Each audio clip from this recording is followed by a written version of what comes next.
سلامتی ہے ان آنکھوں پہ جو ہدایت پہ نظریں جمائے بیٹھی ہیں، ان کانوں پہ جو ذکر خیر کے منتظر رہتے ہیں، اور ان قدموں پہ جو ہدایت کی راہ پہ گامزن ہیں۔ السلام علیکم ورحمۃ اللہ وبرکاتہ۔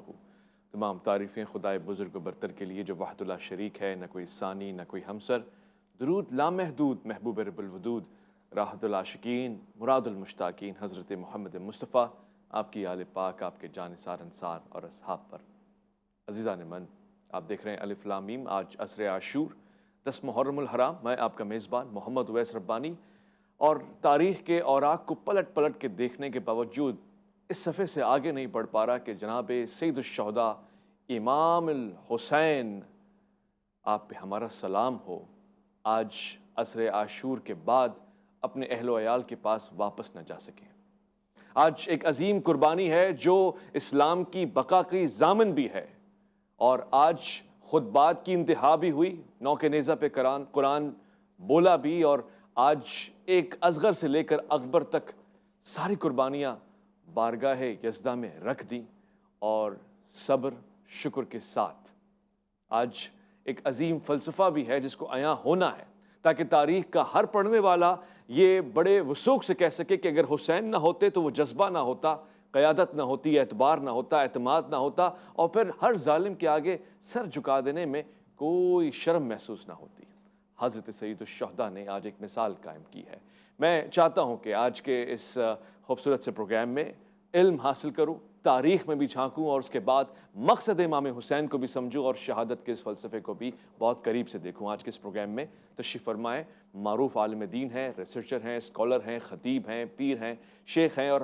ہم سب کو بہت محبت ہے ان سے، کیونکہ یہ ہمیشہ حق بات کہتے ہیں، اعتدال سے سرشار گفتگو فرماتے ہیں، اور جناب سید الشہداء سے ان کو خاص عقیدت ہے۔ اس گھرانے سے آپ کی وابستگی نسبی بھی ہے، اور پھر آپ کی علمی، فطری، ہر طرح سے قربت اسی گھرانے سے ہے۔ میں خوش آمدید کرنا چاہتا ہوں پیر سید عرفان شاہ مشہدی کو۔ السلام علیکم قبلہ۔ میں آپ سے گزارش گزار ہوں کہ سید الشہداء کے حوالے سے، عصر عاشور کے حوالے سے آج بتائیں ہمیں کہ یہ کون سا دن ہے، اور اس دن اس کی تاریخ کیا کہتی ہے، اور اس دن کیا ایسا بڑا مارکہ ہوا ہے جو سید الشہداء سے جڑا ہوا ہے اور آج بھی ہمیں زندہ دلی کا پیغام دیتا ہے۔ بسم اللہ الرحمن الرحیم، نحمدہ ونصلی ونسلم علی رسولہ الکریم وآلہ الطیبین واصحابہ الہادین، اما بعد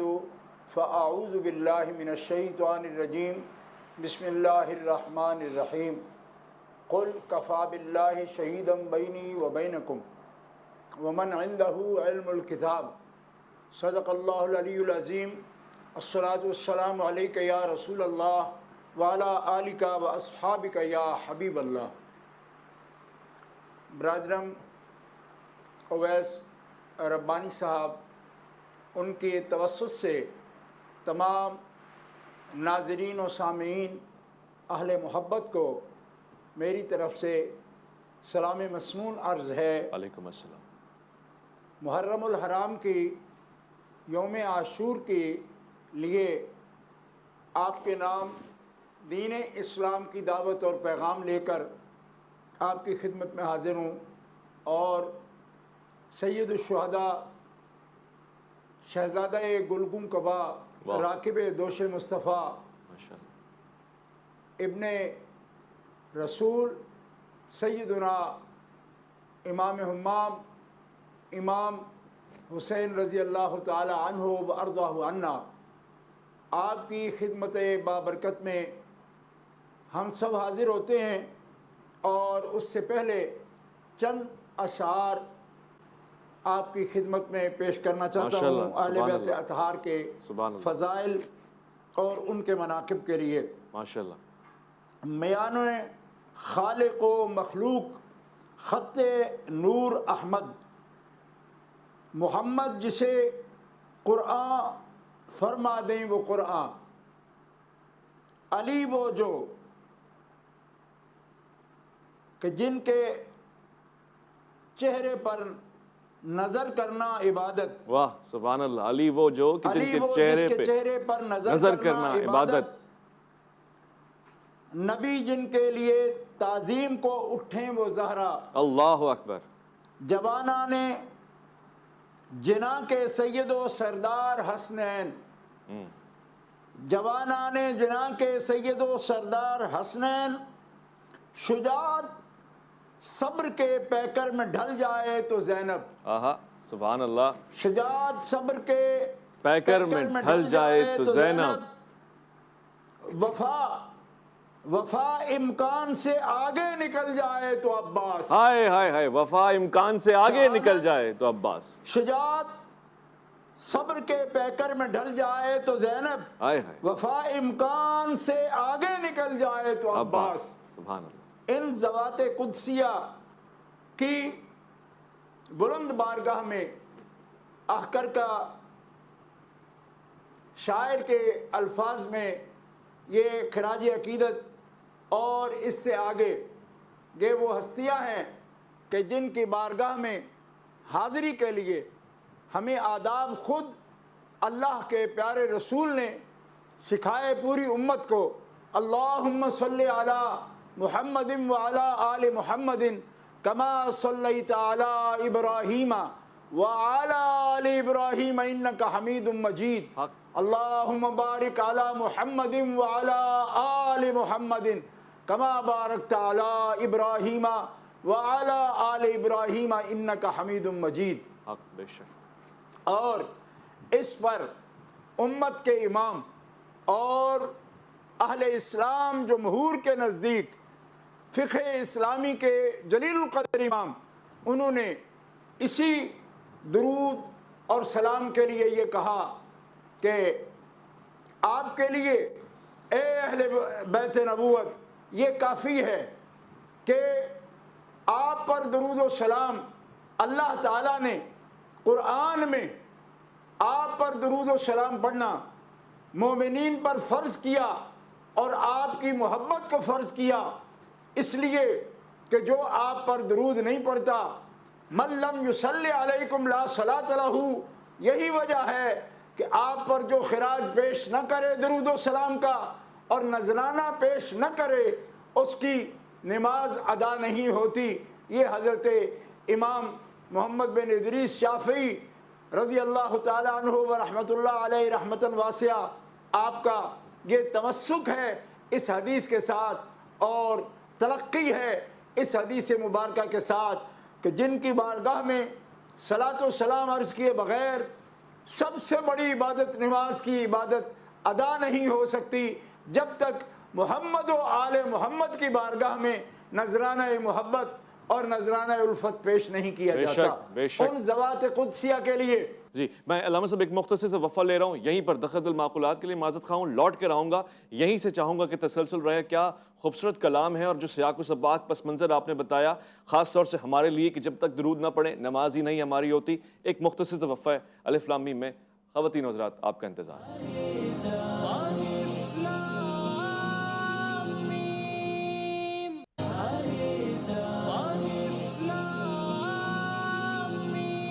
الف لام میم میں خوش آمدید۔ عصر عاشور ہم ذکر کر رہے ہیں سید الشہداء اور آپ کی اس لازوال عظیم قربانی کا کہ جس کا نتیجہ، جس کے ثمرات آج بھی آپ کے سامنے ہیں اور رہتی دنیا تک قائم رہے گا۔ آپ کا یہ ذکر بھی، اس قربانی کا نتیجہ بھی اور پھر اس کے نتیجے میں بچنے والا، بقا والا، حیا والا اور عظمت والا دین بھی۔ علامہ پیر سید عرفان شاہ مشہدی صاحب گفتگو فرما رہے ہیں اور آپ کے خطاب میں ہم نے سنا کہ درود نہ پڑھا جائے سرکار کی آل پہ تو ہماری نماز بھی نہیں ہوتی۔ علامہ صاحب میں چاہتا ہوں کہ آپ تسلسل سے بیان فرمائیں۔ مذہب حنفیہ میں ایک اشکال تو ہے کہ یہاں پہ گنجائش ہے، نماز ہو ہی جاتی ہے، میں چاہتا ہوں کہ اس پہ بھی اور پھر سید الشہداء کی قربانی اور مقصد، نتیجہ اور مقام اہل بیت پہ بھی ذرا روشنی ڈال دیجیے گا۔ ربانی صاحب جو سوال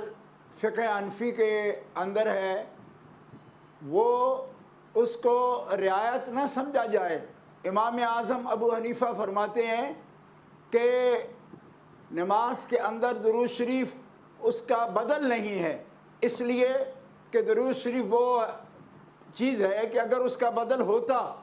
وہ مقام ہے، وہ فضیلت ہے اس کی کہ اگر اس کا بدل ہوتا تو پھر فضیلت میں فرق آتا۔ ماشاءاللہ۔ اس لیے کہ درود شریف محبت ہے، درود شریف نذرانہ عقیدت ہے، اس نذرانہ عقیدت کو محبت میں قضائیں نہیں ہوتی، اسی لیے اس کے لیے کوئی صاحب نہیں رکھا، کوئی اور بدل نہیں رکھا۔ اس لیے آپ نے امام اعظم ابو حنیفہ نے محبان اہل بیت کی تنبیہ کی طرف توجہ دی کہ آپ خبردار رہیں کہ یہ بھولنے والی چیز نہیں کہ نمازیں گر قضا ہوں پھر ادا ہوں، نگاہوں کی قضائیں کب ادا ہوں، کہ آپ درود شریف کا بدل نہیں ہے، لہذا کبھی اس کو نہ بھولیں، اور بدل ہوتا تو پھر اس کا جو چیز فوت ہو گئی اس کا جبر ہو سکتا تھا، اس کا بدل ہو سکتا تھا، تو اس کے لیے قضا نہیں ہے، لہذا اور زیادہ محبت کے نذرانے میں محتاط ہونے کی ضرورت ہے۔ یہ ہے اس کی وہ تقریر جو صاحب القول البدیع نے فرما دی۔ اس خاندان مقدس کے لیے قرآن مقدس کی نصوص صریحہ موجود ہیں جس میں ان کی عظمت کا بیان ہے، اور پھر احادیث مبارکہ کی طرف اگر دھیان کریں تو رسول پاک نے فرمایا کہ ہما ابناج، یہ دونوں میرے بیٹے ہیں اور میری بیٹی کے بیٹے ہیں، پھر فرمایا ہما ریحانتاج، یہ دونوں میں محمد رسول اللہ کے پھول ہیں، اور پھر یہ ارشاد فرمایا سیدہ شباب اہل الجنہ، حسن و حسین جنت کی جوانوں کے سردار ہیں۔ پھر حضرت انس بن مالک رضی اللہ تعالیٰ عنہ فرماتے ہیں کہ مردوں میں آپ کی اولاد پاک میں اشبہ بالرسول جس ہستی کو کہا جا سکتا ہے وہ سیدنا امام حمام، امام عالی مقام جناب امام حسین رضی اللہ تعالیٰ عنہ ہیں، اور امام حسن مجتبی رضی اللہ تعالیٰ عنہ ہیں، جو نبی کریم علیہ السلام کے شبیہ ہیں بلکہ اشبہ ہیں۔ اور امام عالی مقام کے لیے حدیث صحیح میں حضرت انس بن مالک فرماتے ہیں کہ جس روز حضرت کا کٹا ہوا سر میں نے ابن زیاد کے سامنے دیکھا، میں قسم سے کہہ سکتا ہوں کہ اس وقت روح زمین پر اشبہ بالرسول حسین ابن علی سے بڑھ کر اور کوئی نہیں تھا۔ حق بے شک۔ ریحانتاج یہ حضور کے پھول ہیں، ابناج یہ حضور کے بیٹے ہیں، اور پھر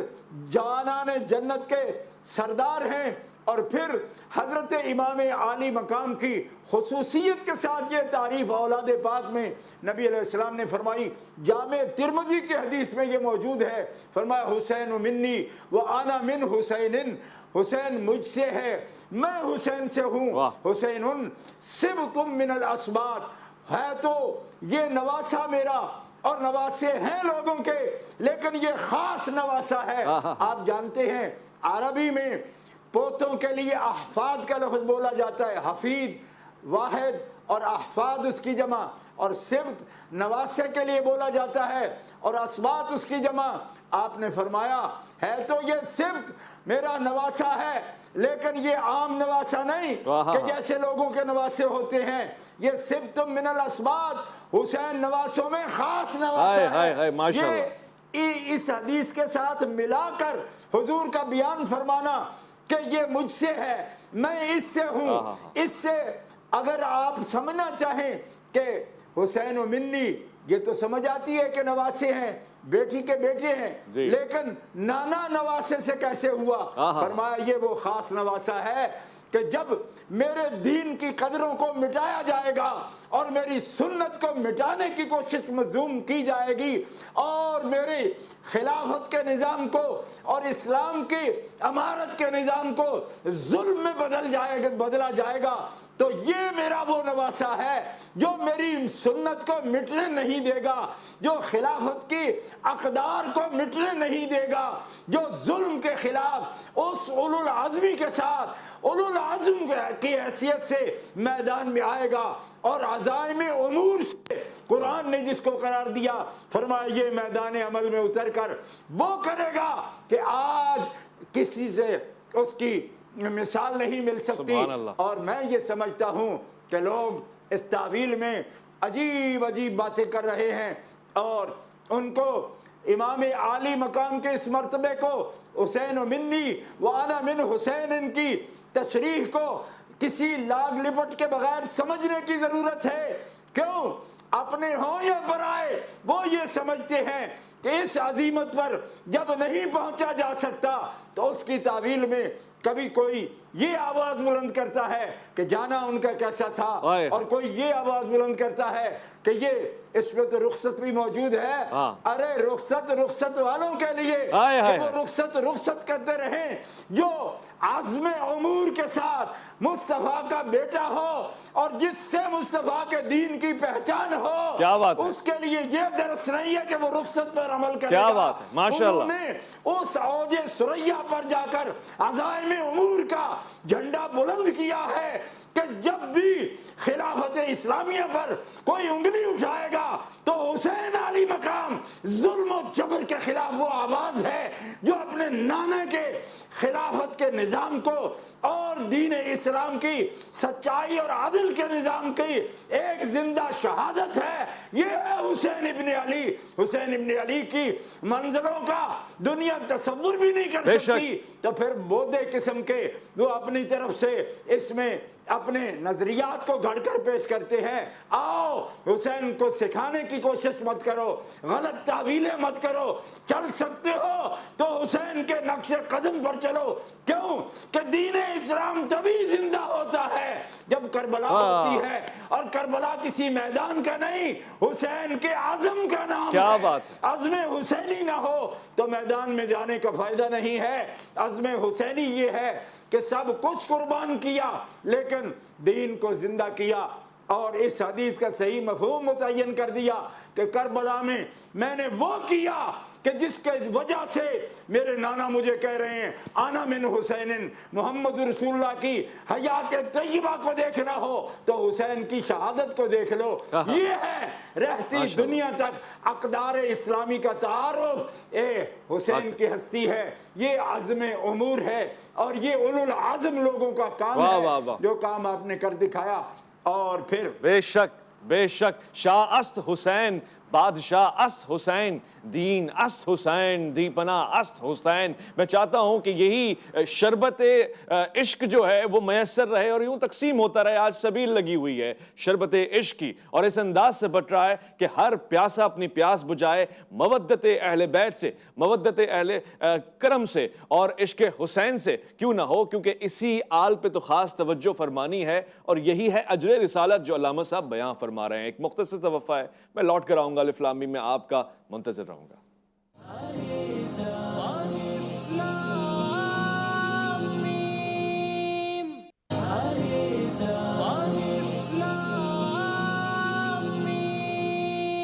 غریب و سادہ و رنگین ہے داستان حرم، نہایت اس کی حسین، ابتدا ہے اسماعیل۔ یہ ایک ایسا معرکہ ہے کہ جو صدیوں تک بھلایا نہیں جا سکتا۔ اس کا درد اپنی زندگی کے ساتھ اسی طرح حرارت رکھتا ہے۔ آج بھی ہم جو ایک ایک روایت، ایک ایک قول اور ایک ایک معرکے کی تفسیر سنتے ہیں، ایسا لگتا ہے جو کل کی بات ہے۔ 1400 صدیاں بیت جانے کے باوجود میں علامہ صاحب سے یہ سوال پوچھنا چاہتا ہوں، شاہ صاحب یہ خاص طور سے شہادت کے لمحات سید الشہداء پہ کیسے گزرے؟ اور چونکہ ایک نانا کی محبت کا فلسفہ بھی ہے، پھر ایک امت کی مودت کا احترام بھی ہے، یہ سب کچھ نظر انداز کر دیا گیا۔ کیسے ہاتھ تھے، کیسے لوگ تھے، اور وہ کہاں کی تلواریں تھیں جو کلمہ بھی پڑھ رہے تھے اور سر امام حسین بھی جدا کر رہے تھے؟ یہ حوصلہ کہاں سے آیا؟ اور پھر اس طرف مقتل میں جناب سید الشہداء کے اقربا، آپ کے خانوادے، یہ کیسے دیکھ پا رہے تھے؟ ربانی صاحب، یہ لمحات بیان کرنا کسی کے انسان کے اور اہل محبت کے لیے یہ اس کے بس کی بات نہیں، اس لیے کہ رسول پاک احادیث صحیحہ پورا ذخیرہ میرے سامنے موجود ہے کہ سیدہ پاک کے گھر کے سامنے بیت فاطمہ، بیت علی کے سامنے گزرتے ہوئے حسنین کریمین کی رونے کی آواز سن کر سیدہ سے یہ ارشاد فرمایا کہ حسن و حسین کو رونے نہ دو، کیونکہ ان کے رونے سے مجھے تکلیف ہوتی ہے۔ اس حدیث پاک صحیحہ، اس کی روشنی میں دیکھیں کہ جو ابتلا، جو آزمائش اس نام نہاد مسلمانوں کی طرف سے جو ابتلا اور آزمائش آپ کے لیے، اور جس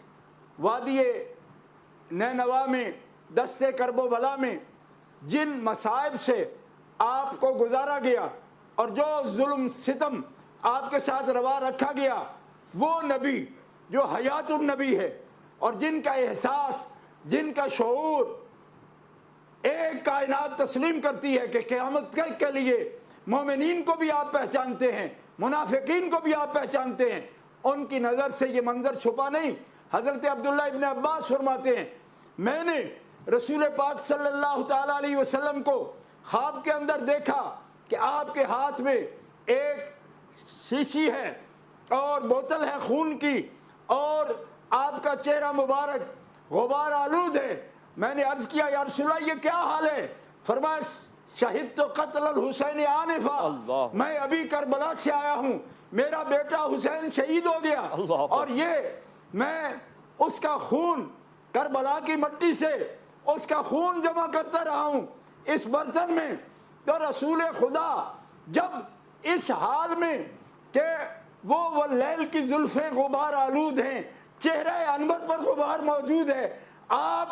امام عالی مقام کے اس غم سے رنجیدہ ہیں، اور دیکھنے والا عبداللہ ابن عباس ہے کہ جو اچھی طرح اپنے حبیب کو پہچانتے ہیں۔ اور پھر حضرت سیدہ ام سلمہ کو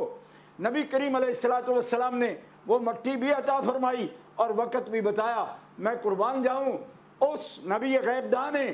حضرت عائشہ صدیقہ کو وہ مٹی نہیں دی، اور حضرت حفصہ کو وہ مٹی نہیں دی، حضرت ام حبیبہ کو وہ مٹی نہیں دی، حضرت سیدہ سودا کو وہ مٹی نہیں دی، کربلا معلیٰ کی جو جبریل امین لا کر حضور کو دیتے ہیں، کسے دی؟ جس کے بارے میں اللہ کے حبیب جانتے تھے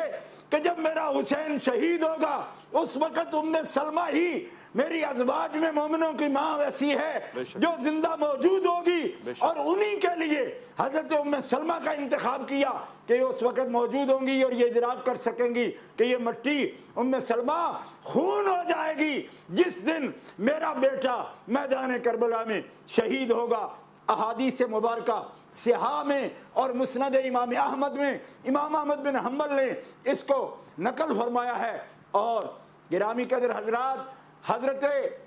صاحب مشکات نے بھی اس حدیث کو نقل کیا کہ اللہ کے رسول صلی اللہ تعالیٰ علیہ وسلم نے کربلا معلیٰ میں سیدنا امام عالی مقام کی شہادت کو خود بیان فرمایا اور اس کی نشاندہی فرمائی اور اس کی علامات کو بیان فرمایا۔ اس لیے یہ کہنا کہ کوئی اگر غم مناتا ہے اور غم کا اظہار کرتا ہے آپ کے لیے اور آنکھوں سے آنسو بہاتا ہے اور اس پر کوئی فتویٰ لگاتا ہے اور کوئی فرقہ بازی کے ساتھ اس کو ملاتا ہے تو وہ اس کا ایمان اور اس کا اسلام مشکوک ہے۔ اس لیے کہ امت تو وہ ہے جو اللہ کے حبیب کی خوشی میں خوش ہوتی ہے، ان کے غم میں غمناک ہوتی ہے اور صبر کے ساتھ۔ لیکن سرکار نے فرمایا حضرت ابراہیم کے وصال پر صحیح بخاری شریف کے اندر موجود ہے کہ دل درد میں آتا ہے تو آنکھ اس کی گواہی دیتی ہے، اور آنکھ کی گواہی یہ ہے کہ جب درد دل میں محسوس ہوتا ہے آنکھوں سے آنسو بہتے ہیں، اور اس کو رب نے منع نہیں کیا۔ یہ تو رحمت ہے اور رحم ہے، اور زمین والوں پر، قرابت داروں پر، اپنوں پر جسے رحم نہیں آتا اس پر تو اللہ بھی رحم نہیں فرماتا۔ تو مومنوں، ہم اپنے بیٹوں سے، اپنی بیٹیوں سے، اپنے بھائیوں سے، اپنے اقربا سے، رسول اللہ کے اقربا کو جب تک اہمیت نہ دیں، فوقیت نہ دیں، تب تک ہم مومن نہیں۔ یہ وہ لفظ ہیں جو حضرت ابو بکر صدیق رضی اللہ تعالیٰ نے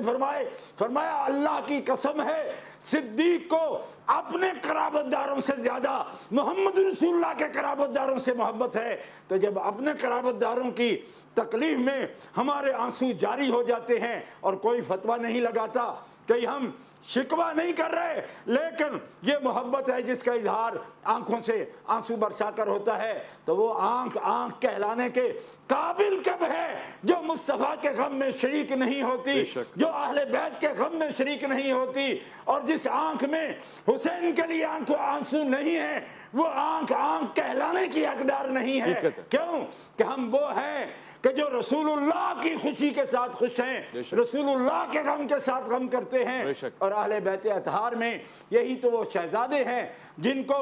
رسول پاک نے ولادت سے لے کر کے ہر مرحلہ پر اللہ کے حبیب صلی اللہ علیہ وسلم نے اپنی توجہات کا مرکز بنایا، اور اپنی